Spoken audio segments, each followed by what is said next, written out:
Hello guys, welcome back to Codeezy AI. So in today's video, we are building a simple and powerful Todo List app using HTML, CSS and with a little help from ChatGPT and JavaScript. So before we dive into coding, let me quickly show you how it works. So here you can add tasks like gym, studying and running.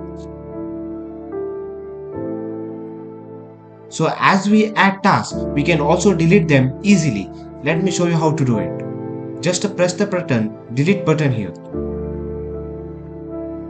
So the tasks are deleted. So this is our output. Now we have seen it in action. Let's start building it step by step. So don't forget to like, share and subscribe to Codeezy AI for more fun coding projects and tutorials.